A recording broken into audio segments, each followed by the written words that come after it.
Olá, bom dia! Sexta-feira, 18 de fevereiro, o programa Notícia de Frente começando agora, são 6 horas e 4 minutos. Seja muito bem-vindo, muito bem-vinda à edição de hoje.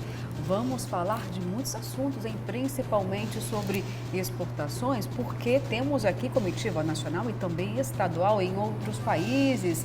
Mato Grosso, Brasil, sendo vendidos mundo afora. Vamos falar também sobre chuva, tem alerta laranja, também está castigando aqui Mato Grosso. Tudo isso e muito mais a partir de agora. Então, bom dia para você, Daniel Petengil. Bom dia, Luciana. Bom dia, Kleber Lima. Bom dia você que nos assiste em todo o estado de Mato Grosso. Ótima sexta para todos. Bom dia para você, Kleber Lima. Bom dia, Luciana Gavilha. Bom dia, Daniel Petengil. Bom dia, Coité. Bom dia a você que nos honra com a sua qualificada audiência. Sexta-feira hoje, né? Sextou. Sextou. Ó, muito amor na sua vida. Love you para todos. Opa, cheio de amor para dar hoje. Sempre. E cuidado com a chuva, porque a situação tá brava, né? Muito. Olha, já que você citou a chuva aí, vamos começar a falar sobre isso então, porque nós ontem citamos aqui sobre, infelizmente, a situação gravíssima de Petrópolis. Não para de subir, né? O número de vidas perdidas e destruição. Uma cidade arrasada. Mas aqui em Mato Grosso também a chuva tem castigado muitos municípios. Então começamos agora com Sinop, porque uma forte chuva caiu sobre o município também, fazendo estragos. Percebemos ali, olha só, parece um lago, Daniel. Dá para a gente perceber, Kleber Lima, a situação ali, aquele temor de que esse lamaçal todo pudesse estar invadindo aí a pista, viu? E pelo menos 68 municípios de Mato Grosso estão em alerta de temporais. Isso de acordo com o boletim de defesa civil, viu? Da Defesa Civil Estadual. Olha essa imagem impressionante deste veículo. Acaba apavorando as pessoas. Olha a situação, tem mais também outras imagens fortíssimas aí mostrando a situação dessa tempestade aí no município de Sinop. O que está andando ali, gente? É uma estrutura pequena, uma casinha. Já imaginou ver uma cena como essa? Impressionante, né? Parece um rio. A cidade de Sinop se transformou aí em parte dela em um rio acrílico, né? De tipo de plástico. Luciana, uma curiosidade que é mais do que um detalhe, é uma informação relevante. Sinop não tem córrego. Isso aí não é córrego. E por que esse represamento, então, da água da chuva? Pronto. Explica pra gente, Kleber. Pronto, é porque a cidade, embora é a maior cidade da região norte de Mato Grosso. Capital do Nortão, Capital do Nortão, mas não tem saneamento básico. Então eles fizeram valetões nos canteiros para poder escoar, drenar a água das chuvas. Mas quando chove muito, como é o caso, vira córrego. Vira um córrego assim do nada, não é córrego. Não é como aqui Mané Pinto, Gomital, que tem em Cuiabá, que poderia ter esse risco, né? O que é pior, porque é uma cidade muito jovem, uma cidade de 40 anos, se tanto, já deveria ser planejada, quer dizer, uma cidade colonizada por paranaenses, que trouxeram essa ideia de planejamento ali, de Maringá, é meio parecida com aquilo, mas falharam todos os políticos de Sinop até hoje. Com a todos drenagem, os prefeitos, por exemplo. Uma cidade que sempre teve, assim, há muitos anos, há 30 anos quase, que tem deputado estadual, deputado federal, senador da República, já teve, né? E não consegue resolver, nunca ninguém investiu para valer em saneamento básico. É o que a gente fala, esses acidentes naturais poderiam ser evitados se tivesse ações de prevenção. É diferente do que a gente mostra aqui de outros estados que tem encostas, né? As pessoas acabam construindo nos morros e não é essa a realidade de Sinop. Como o Kleber disse, foi uma cidade planejada, mas faltou... Mal planejada. Mal planejada. Faltou então drenagem. Ao rio Telespires, mas isso não causa nenhum problema não, né? O rio Telespires é muito importante, um dos mais importantes do estado. Mas você não ouve dizer que tem problema de inundação por conta do transbordamento do rio. Do rio, que está distante do centro urbano, né? Exato. E não tem córrego, aí é que está, não tem córrego que deságua no rio, né? Para dizer se o rio transbordou e veio enchendo os córregos. Não. Tem uma característica, uma cidade plana, muito plana. Não é culpa da natureza, é culpa do homem nesse caso, da falta de planejamento. Total. Aí 100%, uma cidade que teria todas as condições, sim, de ter sido já previsto. É uma cidade plana, é um platôzão, assim.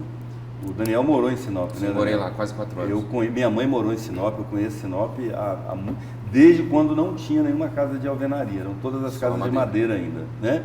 E assim, é uma transformação maravilhosa em 3 décadas, em 30 anos, o que é como se não tivesse nada e brotasse uma cidade de tamanho médio para os padrões brasileiros, né? Porém, com essa deficiência, um alerta aí para os políticos de Sinop, né, e região, para resolverem o problema. Sinop não precisa conviver com esse tipo de problema, não deveria estar convivendo com esse tipo de problema. Desafio número 1 para a cidade, então, para os políticos que, né, vão representar o município e fazer, ou então investir num sistema de saneamento básico decente. Sinop tem um deputado federal hoje, que foi prefeito 2 vezes. Juarez Costa. Juarez Costa. Foi um bom prefeito, inclusive, em Sinop. Então, assim, Juarez, olha o que está acontecendo com a sua querida Sinop, que mobiliza a bancada federal. Você está no PMDB, o MDB é um partido que tem uma tradição de investimento em saneamento básico. Isso aqui em Mato Grosso, inclusive, com o senador Carlos Bezerra, foi prefeito de Rondonópolis. Não é à toa que Rondonópolis é a cidade que mais tem saneamento básico, esgoto, em Mato Grosso, é uma das que mais tem no Brasil. E mesmo assim lá tem problema sério com drenagem de águas fluviais.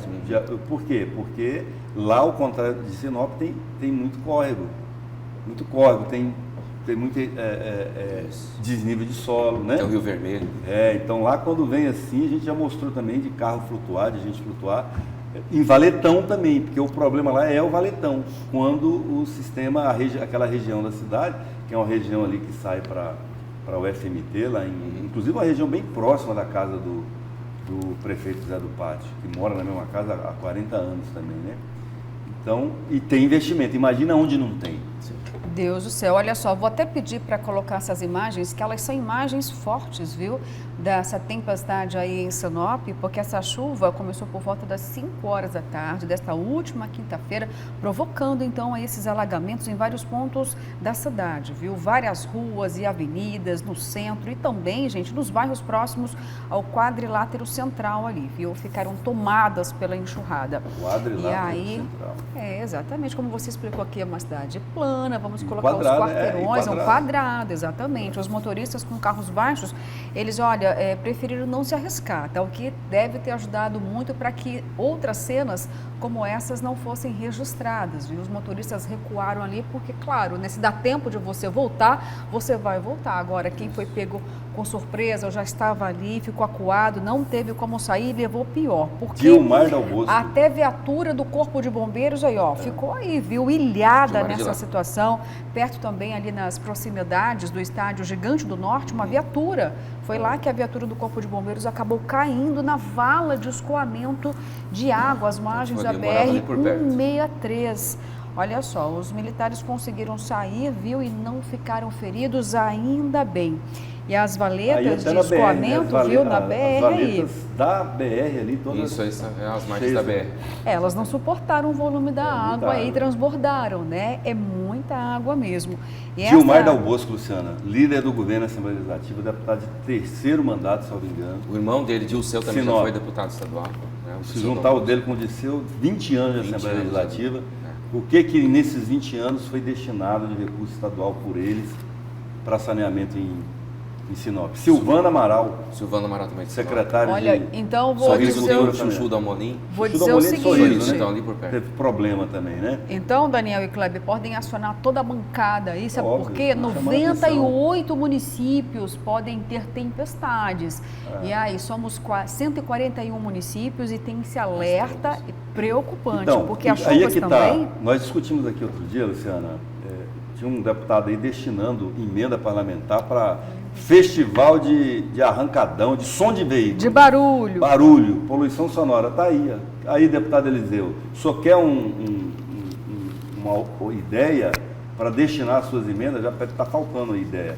Investe em saneamento básico, inclusive aqui, Cuiabá, na região que ele mora, aqui do Alto da Serra, precisa de investimento em saneamento. Pode ser que hoje as pessoas não vão reconhecer, mas no futuro as próximas gerações vão reconhecer o senhor, né? Com certeza. É muito melhor do que ou não. Você prefere investir emenda em som de automóvel? Significa salvar vidas. Graças a Deus, nós não temos aqui registro de feridos, de pessoas que morreram, mas isso pode acontecer, tomara que não, mas é um risco iminente. Sujeito, né? Está sujeito, claro que está sujeito, tem isso mesmo, viu? E olha, a situação também foi bastante delicada em outros municípios, Diamantino também teve lá uma chuva muito forte e teve até mesmo rompimento, gente, de uma parte da estrada, aqui de uma ponte de acesso ao Unemate. Vou pedir aqui para o nosso cinegrafista mostrar que é destaque aqui no nosso jornal e também tem outras imagens aí mostrando essa situação da erosão, com certeza. Olha só que calamidade. Esse daí já é o município de Diamantino, é isso? Agora, vou até pedir aqui, passar para você, Daniel, para que o nosso querido Wilson Coité possa mostrar para a gente as imagens aqui ainda da tempestade em Diamantino. Olha só a situação da ponte. As imagens que vocês estão vendo é de uma escola, vocês não vão entender agora, daqui a pouquinho eu explico sobre isso, tá bom? Vamos falar ainda dos estragos, das chuvas aqui em muitos municípios matogrossenses. Daniel, por favor, mostra pra gente a situação aí de Diamantino. Estamos aqui no Jornal A Gazeta, que fez um apanhado sobre os estragos causados pela chuva em vários municípios do estado, né? E cita também essa primeira foto aqui em cima dessa casa alagada, de Diamantino, onde 50 famílias já ficaram desabrigadas por conta da chuva. Ao lado também, essa aqui é onde a ponte cedeu, né? De acesso ao Unemate. Também abriu uma grande valeta, um grande buraco ali no asfalto. Foram inúmeros municípios do estado que sofreram com as chuvas e passaram de 60 milímetros. E ventania também, viu, Luciana? Pois é. Com rajadas de até 100 km por hora. Um rastro de destruição, né, Daniel? Exatamente, continua esse alerta aqui, o Coité coloca agora Sinop, né, onde a gente acabou de ver. Esse carro que submergiu ali, são duas fotos. Era um Onix, Chevrolet Onix, que acabou mergulhando completamente ali no lago que se formou, né? E a preocupação é que as chuvas vão continuar. Ainda estamos em fevereiro, tem março pela frente e, segundo os institutos de meteorologia, não tem previsão desse período de chuva terminar agora. Muito pelo contrário, praticamente é o recomeço aí. Começou a chover um pouquinho em dezembro, veio janeiro e agora fevereiro e as águas de março fechando o verão. Então, a gente sabe que ainda vai continuar. Agora eu vou chamar então uma participação ao vivo do repórter Antônio Carlos Silva para explicar para a gente essa questão do alerta. Tem alerta laranja para fortes chuvas. É isso mesmo? Cadê você, Antônio, trazendo todas as informações agora para nós aqui nessa bancada? Notícia em suas mãos, Antônio. Explica para a gente o que significa esse alerta.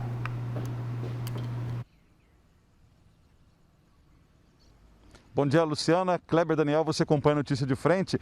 Pois é, são 97 municípios matogrossenses que estão aí com risco de tempestade, com chuvas entre 30 e 60 milímetros por hora, além de ventania com a velocidade de 60 a 100 quilômetros também por hora.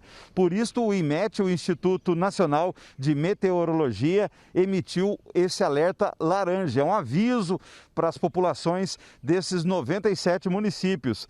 Eles ficam nas regiões Norte, Nordeste, Centro-Sul e Sudeste de Mato Grosso. Quem quiser receber alertas da Defesa Civil, saber inclusive se seu município está entre essas 97 cidades, isso aí não só sobre chuvas, como também inundações, alagamentos e temporais, é só mandar uma mensagem de celular através de SMS para a Defesa Civil. O número é 40199, repetindo aí, 40199. Você envia uma mensagem com o CEP, que é o Código de Endereçamento Postal, aquele número dos Correios, que o pessoal antigamente aí mandava correspondências, cartas. Então, o CEP, você informa o CEP da rua onde você mora, ou então do local do seu trabalho, e aí manda essa mensagem pelo SMS 40199 e a Defesa Civil vai te dar alertas diários, recebem no celular diariamente. Esse é um trabalho, inclusive, esse serviço de emitir alertas, ele é coordenado pelo Ministério da Integração, com parceria da Anatel, que é a Agência Nacional de Telecomunicações, e as operadoras de telefonia móvel. Luciana, Kleber e Daniel, e a você acompanha a notícia de frente. Até daqui a pouco. Combinado, Antônio. Até daqui a pouco, então. Antônio Carlos Silva trazendo as informações para a gente sobre esse alerta laranja. E olha só, ainda mais sobre esse alerta, tem aqui Rondonópolis e cidades vizinhas. Olha só, a situação no momento é mais crítica nessa região sul, viu? Porque o temporal acabou afetando o fornecimento de 5.000 imóveis em Rondonópolis. A região já tinha sido impactada ontem, na quarta-feira, no caso, e essa informação aqui é de quinta-feira, no final do dia, viu, gente? A previsão é de retorno do abastecimento nas próximas horas. Então, pode ser que daqui a pouquinho já comece o restabelecimento, então, do fornecimento de energia. Agora, em Nova Maringá também tem equipes que se deslocaram desde ontem à noite, tá, para fazer a recolocação de postes. Tem também aqui situações de Diamantina e Sinop. Já trouxemos aqui em Diamantina, apesar dos estragos gerados pela chuva, apenas 25 unidades consumidoras ficaram sem energia ontem, tá? E o problema foi gerado por enchentes na região e as equipes foram ontem mesmo trabalhar para poder atender, viu? Agora, aqui em Cuiabá, um temporal também atingiu bairros Jardim Imperial, Recanto dos Pássaros, Tijucal, Jardim Universitário. 5.000 unidades foram afetadas. E também teve uma situação ontem aqui em uma escola de Cuiabá, por volta de umas 2h30 da tarde, 3 horas também, com a chuva mais forte, acabou desmoronando o forro de uma sala de aula. Nós temos aí essas imagens, vou pedir aqui para que a nossa técnica possa já colocar as imagens, então, dessa escola de Cuiabá que caiu o forro. Olha só a situação. Mas olha, a boa notícia, gente, é que nenhum aluno ficou ferido, viu? A escola é a Zélia Costa de Almeida, lá no Jardim Presidente 2, que fica lá no Cochipó.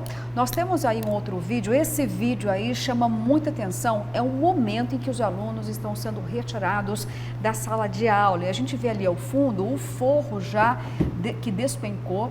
E aí as informações que nós temos é o seguinte, a professora foi bem ágil, ela estava em sala de aula e ela percebeu que a água que estava no forro começou a cair pelas laterais, ou seja, começou a sair pelas paredes, começou a ter um ruído grande e ela percebeu, teve o feeling, epa, isso daqui vai cair. Ela começou a tirar os alunos, Daniel e Kleber, antes que o forro viesse abaixo, ainda bem, graças a Deus, porque poderia ter machucado alunos. Essa água é suja, sabemos, tem cocô de pombo, tem fezes de rato, enfim, né? É uma água realmente muito perigosa à saúde.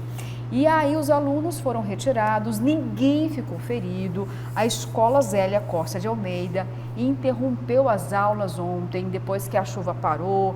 Aí a escola ofereceu alimento para os alunos, acalmaram os estudantes, claro, porque assusta, porque a queda do forro foi apenas em uma sala de aula, só que outras salas de aula também havia o risco iminente de desabar também o forro, mas não aconteceu isso, pelo menos até ontem, no final da tarde. As aulas na escola Zélia devem ser retomadas apenas na próxima segunda-feira, porque é claro que precisa agora fazer um trabalho aí de sanitização, de limpeza, arrumação mesmo da escola. E a boa notícia é que ontem mesmo os técnicos e também todo o trabalho de serviço, de estrutura, já foi na escola, houve essa convocação emergencial por parte da Secretaria de Educação, houve um pronto atendimento, viu, Daniel, Kleber? Então os técnicos já foram lá, fizeram a vistoria e as obras devem acontecer hoje, porque isso foi ontem à tarde, aí teve a vistoria para saber todos os reparos necessários para trazer segurança a essa unidade escolar. Então as aulas devem ser retomadas já na próxima segunda-feira e graças a Deus sem nenhum ferimento em alunos e também nem aos profissionais da educação lá da escola Zélia. A professora agiu com muita agilidade, né? Foi bem observadora. E aí uma situação atípica, que foge realmente da questão estrutural ali do prédio, não dá nem para para a gente discutir isso, porque o volume de chuva em alguns pontos da cidade foi bem maior e com mais intensidade. É o caso ali do Cochipó, acabou aí danificando a estrutura do prédio escolar. A gente só espera que os reparos sejam feitos de forma célere, né, para que as crianças voltem à sala de aula o quanto antes. Opa, com certeza. A escola merece toda a atenção, certo, Kleber Lima? Educação. Certo. Bom, gente, vamos mudar um pouquinho de assunto agora, falar do ICMS, porque nesta semana, né, já dissemos aqui que haveria uma reunião entre o secretário de Fazenda, Rogério Galo, da Casa Civil, Mauro Carvalho, e os deputados, para que o parlamento possa entender, ter total compreensão, afinal de contas, o que vai impactar, o que vai mudar nos municípios em relação a essa modificação do ICMS.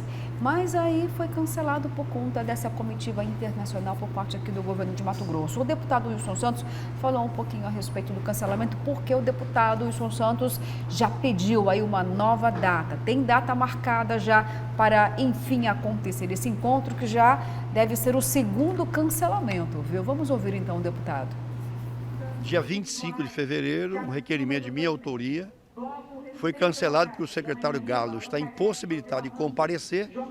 É um assunto importantíssimo que está deixando os prefeitos de cabelo em pé. Os prefeitos estão preocupados em perder receita em relação ao ICMS. Então esse assunto precisa ser tratado com transparência e ouvir as sugestões dos prefeitos. De acordo com o conhecimento que o parlamento já tem sobre esse projeto, de fato, alguns municípios vão perder receita? Os 25% do ICMS que pertencem aos municípios continuarão sendo 25%. Então, os 141 municípios juntos continuarão recebendo o mesmo montante de 25%. Porém, os municípios que tiverem mais eficiência na gestão da educação, da saúde, o esforço para aumentar a arrecadação própria, esses critérios, novos critérios surgidos pelo Estado, poderão aumentar a receita para alguns municípios e diminuir para outros. E que critérios serão esses? De que forma a mensuração vai ocorrer para que não haja nenhum tipo de discrepância ou injustiça com os municípios, deputado? Bom, a Assembleia tem poder para fazer alterações dos critérios sugeridos pelo Estado. Mas para que nós façamos essas mudanças, nós queremos realizar as audiências públicas para ouvir as sugestões dos prefeitos. Eu mesmo já apresentei um substitutivo integral ao projeto do governo, consequência de ouvir prefeitos, de estar ciente das carências de muitos municípios. Por exemplo, nós queremos que o IDH invertido seja mantido. O projeto do governo do Estado tira o IDH invertido. Mais ICMS para municípios que têm um índice de desenvolvimento humano menor. Nós concordamos de que tem que ir mais dinheiro para a saúde, mais dinheiro para a educação, mas também a questão ambiental, a questão da agricultura familiar devem ser levadas em consideração. Olha, gente, existem no momento mais dúvidas do que certezas em relação a essa modificação que vai acontecer, porque vem lá da esfera federal. Então, nem adianta aqui tecer críticas ao governador Mauro Mendes de que ele está querendo aí propor redução de recursos para alguns municípios, porque nesse caso já é uma determinação do governo federal. Então, essa modificação da realidade tributária vai acontecer em todos os estados, não tem como correr, então a Assembleia vai ter que discutir. Aí a pergunta é, né, Daniel e Kleber, o prazo para isso? Estamos em um ano eleitoral e é claro que nenhum deputado vai querer ficar aí queimado, vai querer ter sua imagem repudiada diante do que vem de propostas, de que forma o parlamento vai transformar isso em uma medida mais suave para que municípios não percam parte da receita. Havia até um tipo de entendimento, Daniel e Kleber, de que hoje, por exemplo, gente, o Estado fica com 75% dessa fatia do ICMS, 25% desse bolo acaba sendo dirigido para os municípios. Aí acabou ventilando que o Estado teria 10% a menos para fazer a redistribuição. Aí já houve dúvidas, divisão, não é nada disso, o Estado não vai ficar com nenhum % a menos, são os municípios que podem ter aí uma perca e outros um implemento. Agora, o regramento para saber quem ganha e quem perde é isso que será discutido na Assembleia Legislativa. E aí já houve aí o prefeito daqui da capital dizendo que Cuiabá, por exemplo, teria uma perda significativa de 100 milhões de reais, outros municípios também dizendo o seguinte, olha, se tiver diminuição aqui, não vou conseguir nem mesmo pagar salário de professores e muito menos de profissionais da saúde. Mas olha, por enquanto eu vou dizer, é especulação.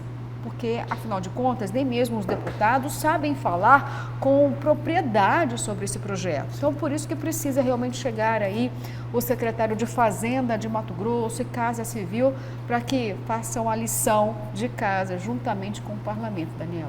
Isso. A divisão do bolo, o Pacto Federativo não vai mudar, né? Como bem destacou aí o deputado Wilson Santos.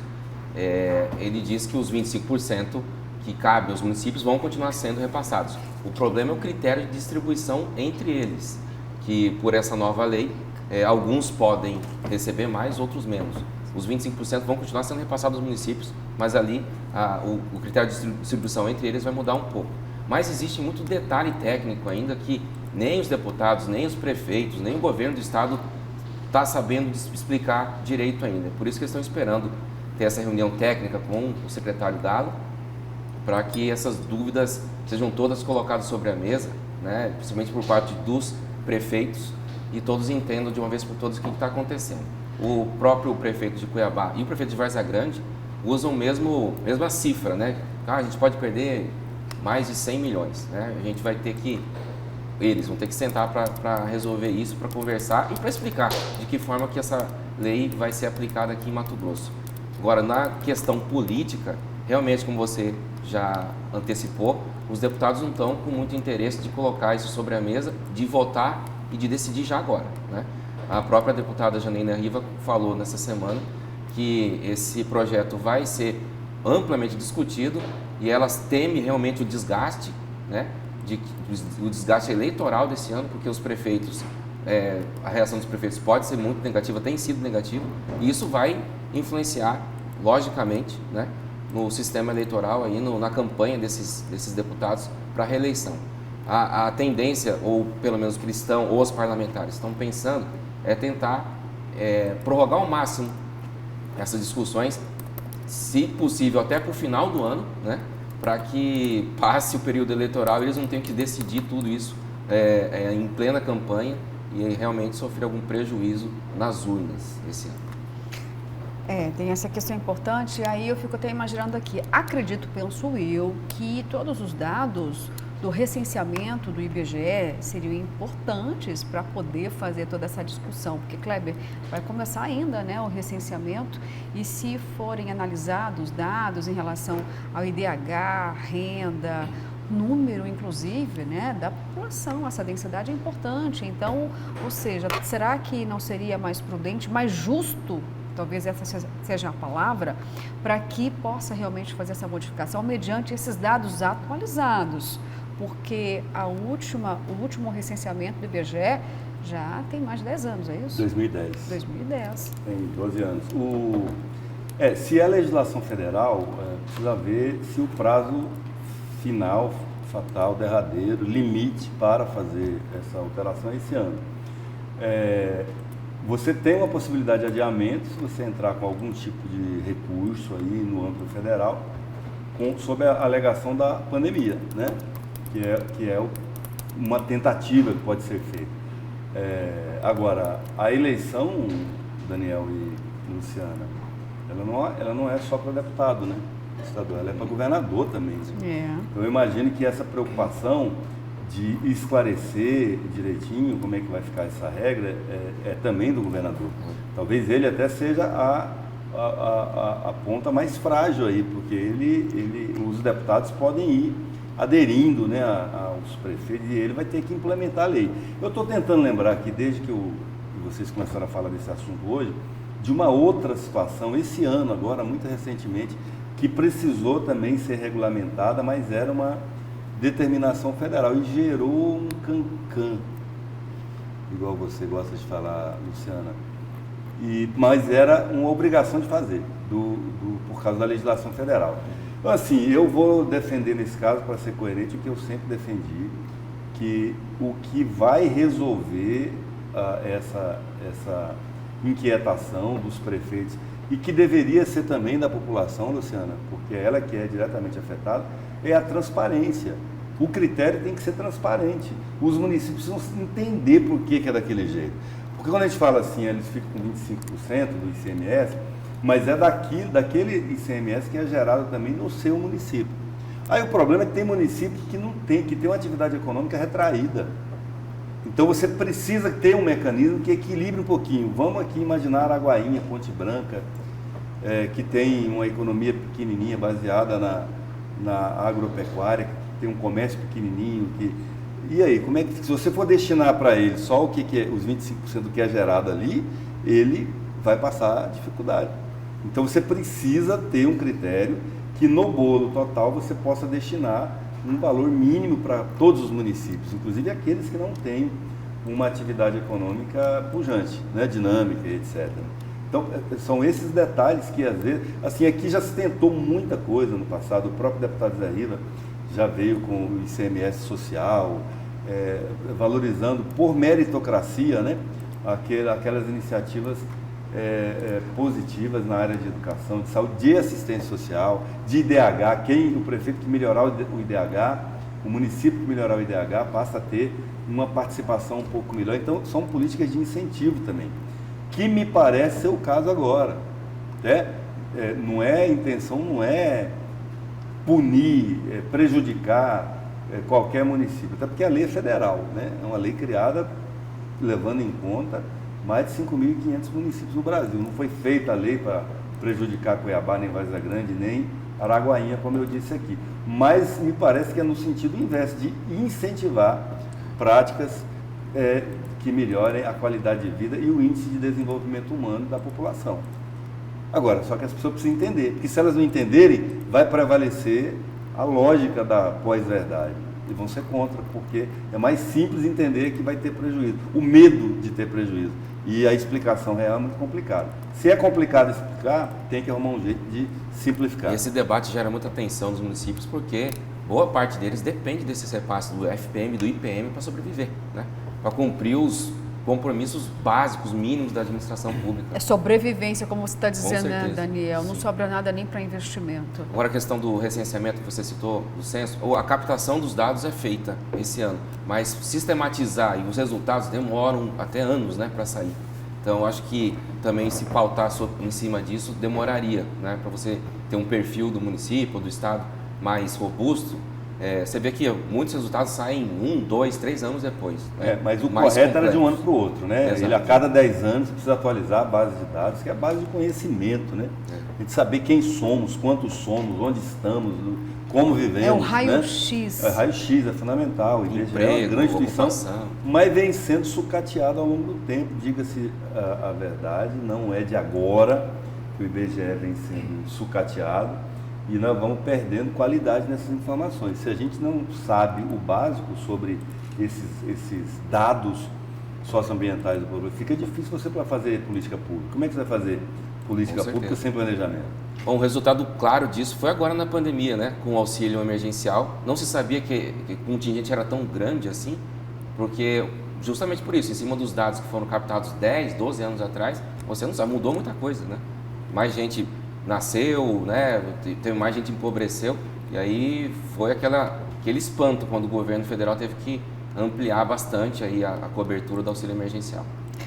Ótimo, gente, olha só, o tempo está avançando, vamos para as mensagens então? Vamos lá, bom dia bancada, o que está acontecendo com a coleta de lixo? Faz uma semana que não passa, não chega às ruas esburacadas. Agora, uma carniça também, o Ismael, lá do Residencial Aricá, aqui de Cuiabá. Está com problema na coleta? Vocês têm informação? Não, realmente não. Olha, Aricá já está indo lá, Residencial Aricá. quase Santo Antônio de Lavejã, né? Quase zona rural ali, é esse? Região de Pochipó? Teve modificação na diretoria da Limpurb, né? Será que tem alguma relação com Mas essa não saiu mudança ainda, Vanderlei, lá? não saiu ainda. Ainda não. Olha, essa modificação, a gente vai trazer mais detalhes daqui a pouquinho. Olha, vamos ver se tem relação direta. Se é um caso isolado, a gente precisa saber o seguinte, é um fato isolado, né? Ou não, está acontecendo em várias regiões da capital. Se você estiver nos assistindo aí, estiver com problema na coleta, por favor, manda aqui a mensagem, então, para a gente tentar entender a dimensão disso. Luciana, o que uma pessoa influente ali próxima ao prefeito Emanuel Pinheiro me falou ontem, a gente tratou um pouco desse assunto ontem. Ela disse o seguinte, que há um certo consenso lá na Prefeitura de Cuiabá que o prefeito Emanuel Pinheiro errou ao trocar os titulares das pastas de obras e Limpurbe. O Estopa estava rodando muito bem na Limpurbe, no serviço urbano, e o Vanderlúcio rodava magnificamente bem na obras. A hora que trocou, começou a ter problema. Então, disse que haveria, fontes me asseguraram, é uma fonte que eu confio, porque é muito influente lá, é da cozinha do Emanuel Pinheiro, que ele se arrependeu de ter feito essa troca. Sempre porque os secretários são bons, mas não se adaptaram, não teriam se adaptado nas funções novas. Você vê como é que é. E veja que antigamente... É perfil, né, Kleber? Tem que ser analisado. Exatamente. Porque antigamente, inclusive, as secretarias eram uma só, né? Obras e serviços públicos ou urbanos era a Secretaria de Viação e Obras Públicas, né? Mas aí, como elas são grandes demais, separou. E aí funcionou melhor, né? Aí botou, o Estopa ficou 4 anos do Mauro Mendes e os primeiros 4 anos do Emanuel Pinheiro nessa função dos serviços urbanos, públicos. Depois virou Limpurbe, né? Rodou bem, 8 anos rodando bem. Aí ele é eleito vice-prefeito e o prefeito troca ele para obras. E põe o Vanderlúcio, que rodou 4 anos bem nas obras, na Limpurbe. E aí não funcionou tão bem mais. E no âmbito estadual havia uma autarquia, que era o DVOP, né? DVOP. É uma autarquia, um departamento. DVOP. Viação e Obras Públicas. Bom, então eu vou trazer informação. Imagina o informação. técnico da seleção brasileira, uma hora dessa. Tem um elenco bom. Ele trocou, escalou errado. O elenco bom não vai ter conjunto. Compromete. Aí não ganha a Copa do Mundo. Olha só Você pra não gente... entendeu nada aí, Luciano? Entendi, eu quero trazer uma informação seguinte, gente. Não, é que saiu ontem à noite aqui no portal da Prefeitura, estou aqui buscando informação para você, gente.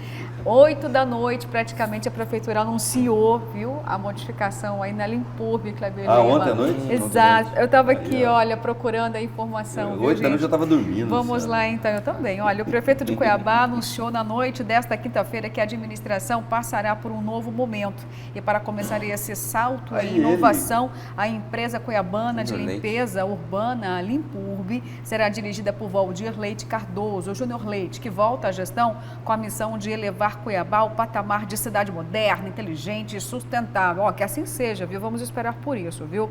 Leite retorna à gestão após ter exercido os cargos de secretário adjunto de Cultura, Esporte e Turismo de janeiro a julho de 2017, de secretário extraordinário dos 300 anos em agosto de 2017, que de extraordinário não teve nada, né? Mas vamos lá. Onde esteve à frente de inúmeros projetos, trazendo novos investidores para Cuiabá. Além disso, ele também ocupou o cargo de secretário na Secretaria de Inovação e Comunicação em 2018.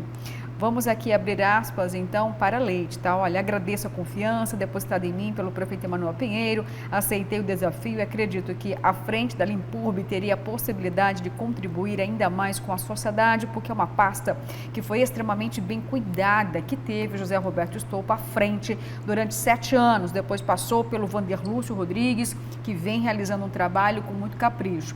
O desafio agora é dar continuidade naquilo que está sendo feito, trazendo inovação e transformação aos projetos que existem em outras cidades do país, em realidade aqui em Cuiabá, disse Leite.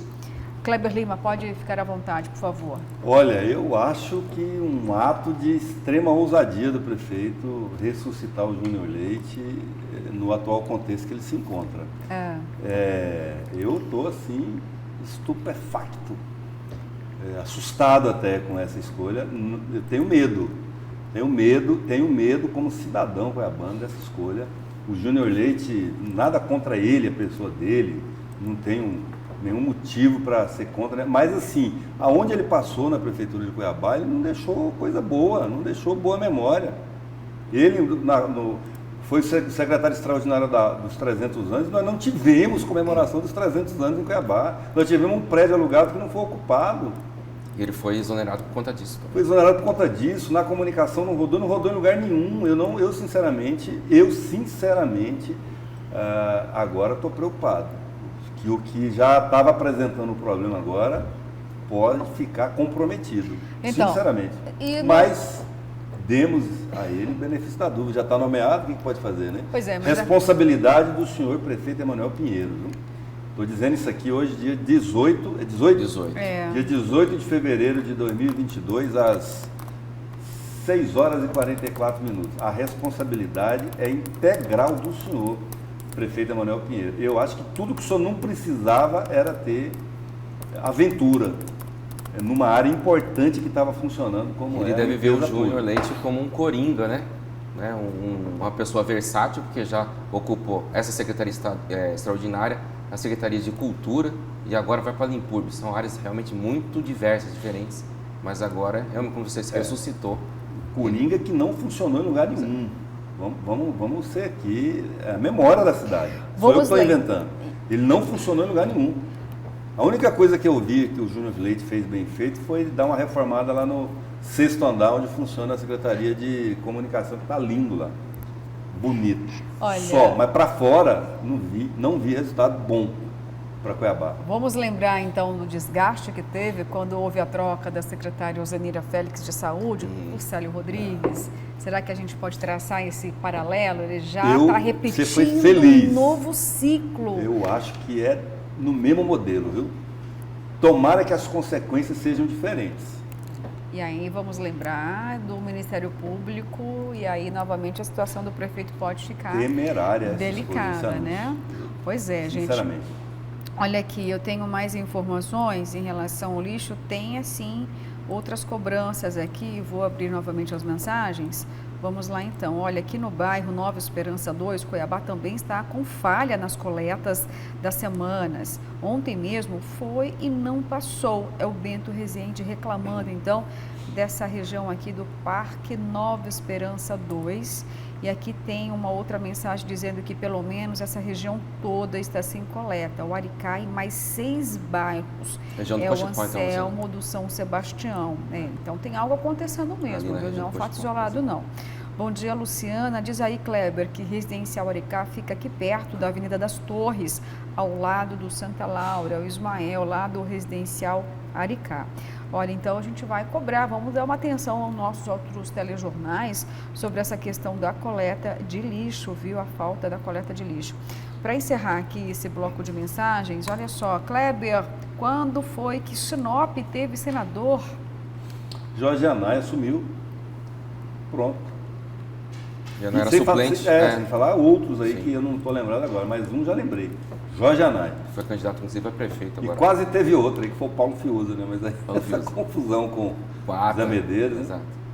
Vamos lá, a última mensagem, gente. Bom dia. As consequências do mau planejamento urbano, enxurradas desastrosas com chuvas, são obviamente frutos de gestões públicas desastrosas que na concepção dos projetos não consideram as opiniões técnicas e práticas de profissionais que de fato entendem de organização destes espaços urbanos. Os prefeitos destas cidades devem dar vez e voz aos conselhos ou grupos de trabalho composto por representantes de entidades ligadas de forma direta ou indireta a estas questões. É o Claudecir Contreira, presidente do CRASSE de Mato Grosso, falou, quem sabe, conhecimento de causa. E aí a gente sabe que é um problema de fato, né? Você muitas vezes até participa, mas aquilo que você pontuou ali, até mesmo como uma entidade, acaba se perdendo, não levando em consideração. Por isso que muitas vezes existe até a falta de interesse na participação, porque seria apenas, olha, para cumprir tabela, não adianta nada, está tudo pronto já. Existe esse desgaste, né? Interessante ele ter resgatado esse ponto, porque nós citamos muito aqui as obras da Copa de 2014, que esses conselhos profissionais não foram ouvidos adequadamente, né? Cresce, CREA, e aí realmente, como você disse, os projetos já estavam prontos, mesmo assim incompletos, né?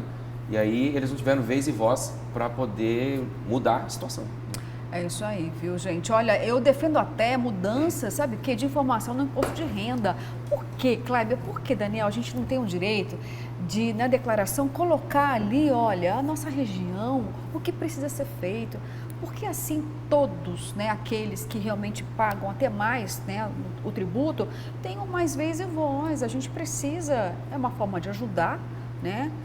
A nossa questão em relação à infraestrutura, aquilo que a gente entende que deva ter atenção. Mas enfim, né, a gente vai continuar aqui cobrando, viu, espaço. Bom, olha, vou para o intervalo porque agora são 6h48 e ficamos com imagens agora de um trecho aqui da Avenida Arquimedes Pereira Lima. Olha que imagem linda, o trânsito ali um pouquinho tímido ainda para o horário.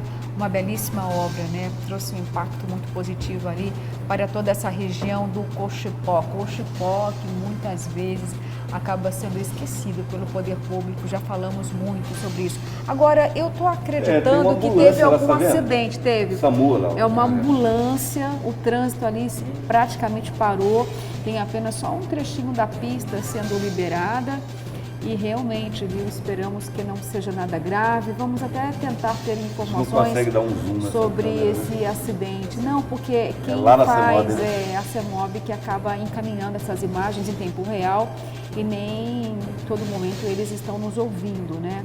Bom, então atenção você aí que vai pegar a Avenida Arquimedes Pereira Lima, se puder desviar para acesso à Avenida das Torres, para que você não fique aí parado, né?